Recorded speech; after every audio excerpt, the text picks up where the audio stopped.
Hello बच्चों, आज हम आपके सामने जो टॉपिक लेके आए हैं वो है न्यायिक सक्रियता। पॉलिटिकल साइंस का टॉपिक है और इसके अंतर्गत ये समझना बहुत ज़रूरी है कि न्यायिक सक्रियता क्या होता है। तो हम देखेंगे सबसे पहले न्यायिक सक्रियतावाद का अर्थ। संविधान, कानून और अपने दायित्वों के प्रसंग में कानूनी व्याख्या से आगे बढ़कर सामाजिक और आर्थिक परिस्थितियों और सामाजिक आर्थिक न्याय की आवश्यकता को दृष्टि में रखते हुए न्यायपालिका जनसाधारण के हितों के लिए जो निरंतर प्रयास कर रही है उसे न्यायिक सक्रियतावाद कहते हैं। इसमें यह है कि हमारा कानून जो है वो अपने दायित्व पूरी तरह से निभाता है, लेकिन उन कानूनी व्यवस्थाओं के अनुरूप भी जो आगे बढ़कर जो व्याख्या की जाती है मानव के सामाजिक और आर्थिक परिस्थितियों के अनुसार उनकी जो न्याय की आवश्यकता होती है उन्हें ध्यान में रखते हुए, क्योंकि जो बहुत पिछड़ा हुआ व्यक्ति है या उनको किसी तरह की कोई समझ नहीं है, कानून का ज्ञान नहीं है और एक तरह से ऐसी ही ज़िंदगी जिए जा रहे हैं, तो उनके अधिकारों की रक्षा करने के लिए जो न्याय उन्हें मिलना चाहिए, सरकार से जो सुविधाएं उन्हें मिलनी चाहिए, जो उनकी आर्थिक स्थिति में सुधार करे, उनकी सामाजिक स्थिति में सुधार हो, ऐसा न्याय जो जनसाधारण के लिए हो, तो उनके हितों की रक्षा के लिए जो निरंतर प्रयास करती है उसे न्यायिक सक्रियतावाद कहते हैं। न्यायिक सक्रियता के अंतर्गत जन सामान्य के हित की दृष्टि से आवश्यक होने पर शासन को निर्देश देना और शासन की स्वेच्छाचारिता पर रोक लगाना न्यायपालिका का दायित्व है। न्यायिक सक्रियता उसे कहते हैं या जन सामान्य, यानी कि वो व्यक्ति जो भारत देश का नागरिक तो है लेकिन अपने आर्थिक सामाजिक अधिकारों से परिचित नहीं है, तो उसके हित का ध्यान में रखते हुए शासन को निर्देश देना और शासन की स्वेच्छाचारिता पर रोक लगाना न्यायपालिका का दायित्व है। किसका दायित्व है? न्यायपालिका का दायित्व है कि उनकी स्वेच्छाचारिता, उनकी शासन के प्रति उनका जो दायित्व है या कानून के प्रति उनके जो अधिकार है, उनकी शक्तियां हैं, वो उनको मिले और वो इनसे वंचित ना रहे। सन 1980 से 2014 के काल में न्यायिक सक्रियता में निरंतर वृद्धि हुई है।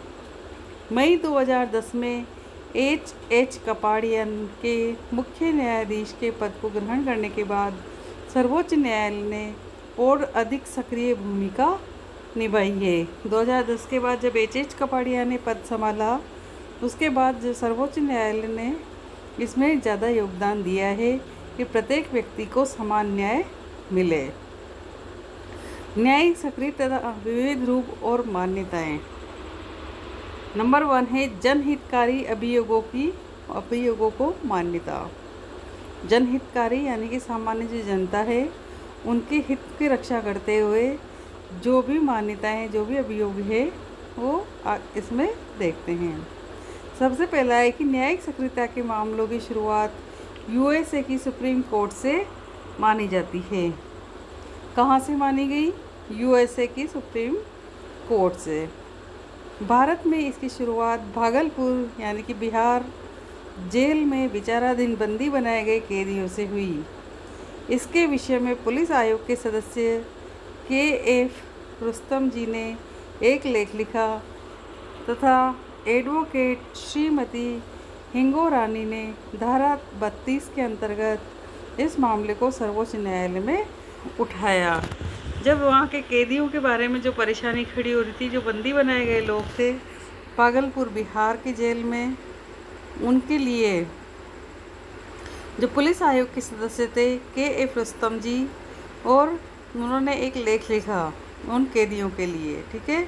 और एडवोकेट श्रीमती हिंगोरानी ने धारा 32 के अंतर्गत इस मामले को सर्वोच्च न्यायालय में उठाया। जनहित अभियोग न्यायिक सक्रियता का मुख्य पक्ष है। जो जनहित अभियोग है वो क्या है? न्यायिक सक्रियता का मुख्य पक्ष है। जनहित अभियोग की शुरुआत भागलपुर जेल के विचाराधीन कैदियों के मामले से हुई। तो जनहित अभियोग की शुरुआत कहाँ से की थी? भागलपुर के जेल में जो कैदी थे वहाँ से इनके बारे में विचार करना शुरू हुआ। आगरा प्रोटेक्शन होम केस, जैसे आगरा का प्रोटेक्शन होम केस था उसमें भी इस बारे में सोचा गया, उनको न्याय दिलाया गया। मुंबई के पटरी वासियों का मामला, जो मुंबई के गरीब लोग हैं इधर उधर झुग्गी झोपड़ियों में अपना घर बसा के रहते हैं, तो वो उनका जो मामला इसमें उठाया गया। बिहार का चारा घोटाला, जिससे सब परिचित है कि बिहार में चारा घोटाला हुआ था, तो उसमें कौन कौन अभियोग थे और किसका कितना योगदान था। अगला है उत्तर प्रदेश के चमारों का मुकदमा, जो यूपी है वहाँ के जो चमार है उनका भी मुकदमा इसमें सामने आता है। अगला है राजस्थान में तिलोनिया अजमेर के श्रमिकों का केस। राजस्थान में जो अजमेर डिस्ट्रिक्ट है वहाँ के तिलोनिया अजमेर के जो श्रमिक थे वहाँ के श्रमिकों का केस इसमें उठाया गया था। उसके बाद आता है एशियाड श्रमिक केस। एशियाड में जो श्रमिक अपना काम करते हैं, जो पूरी पगार उनको नहीं मिलती है, न कोई सुविधाएं मिलती है, वो सिर्फ 2 रोटी सुबह 2 रोटी शाम के जीवन व्यतीत कर रहे हैं और दिन भर अपना पूरा शारीरिक श्रम लगा के काम करते हैं, तो उनको भी न्याय मिले, तो एशियाड श्रमिक केस। अब दूसरी जो बात सामने आती है वो है कि कानूनी न्याय के साथ साथ आर्थिक सामाजिक न्याय पर बल, है ना। कानूनी न्याय तो होते ही रहे हैं, लेकिन उनकी आर्थिक और सामाजिक स्थिति के अनुसार भी उनको न्याय मिलना चाहिए।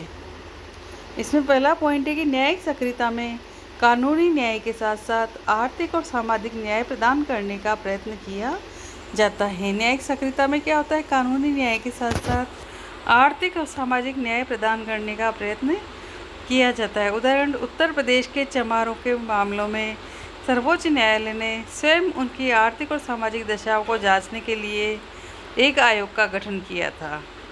किसकी स्थिति?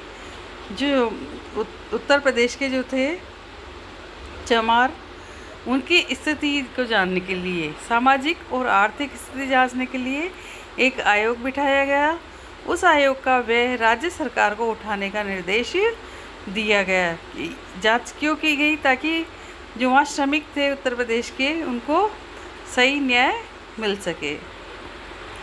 न्यूनतम मजदूरी से यदि मजदूरी कम दी जाती है तो इसे संविधान के कानून 23 का उल्लंघन और बेगार प्रथा माना जाएगा। यदि जो मजदूरी डिसाइड कर रखी है उससे किसी कम, जो मालिक होता है मजदूर को कम मजदूरी देता है और काम ज़्यादा लेता है, तो वो उसके लिए अन्याय हो रहा है, मजदूर के साथ अन्याय हो रहा है, तो वो भी गलत है। उसको संविधान के अनुच्छेद 23 के अंतर्गत माना गया है कि वो संविधान के अनुच्छेद 23